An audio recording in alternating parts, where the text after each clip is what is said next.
সম্মানিত ভিউয়ার্স, এ পর্যায়ে আমি আলোচনা করব হজের সফরের আদব সমূহ।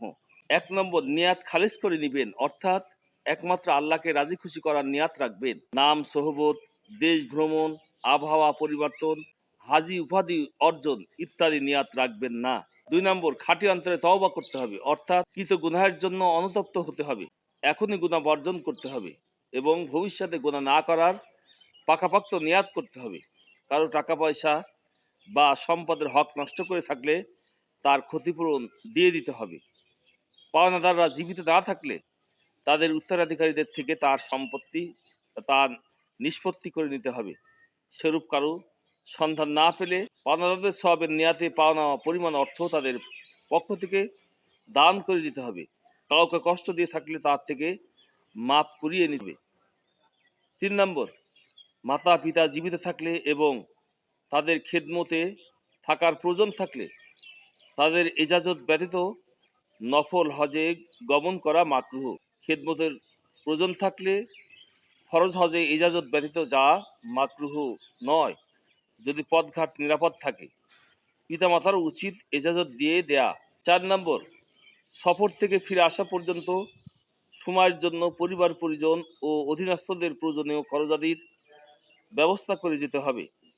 ৫ নম্বর, ঋণ নগদ আদায় করার থাকলে পাওনাদারের অনুমতি গ্রহণ করবেন, তার অনুমতি ব্যতীত হজে গমন করা মাকরুহ।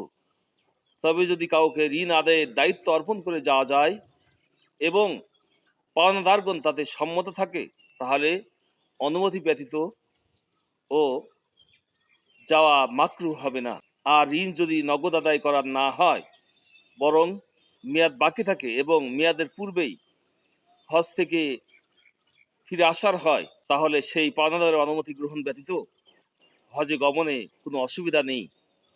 তবে পাওনা দাওনা সম্পর্কিত একটা তালিকা তৈরি করে রেখে যাবেন। ৬ নম্বর, নিজের কাছে কারো থেকে ধার করা জিনিস বা কারো আমানত থাকলে তা মালিককে বুঝিয়ে দিয়ে যাওয়া চাই। ৭ নম্বর, সফরে গমনের পূর্বে কোনো বিচক্ষণ অভিজ্ঞ ব্যক্তির সাথে সফরের প্রয়োজনীয় বিষয়াদি সম্পর্কে পরামর্শ করে নিন। ৮ নম্বর, উত্তম সফর সঙ্গী নির্বাচন করুন।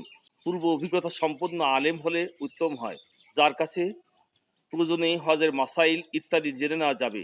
আলেম না পেলে অন্তত একজন অভিজ্ঞ দিনদার হাজিকে সফর সঙ্গী বানানোর চেষ্টা করবেন। ৯ নম্বর, হজের মাসাইল শিক্ষা করে নেবেন। হজের মাসাইল শিক্ষা করাও ফরজ।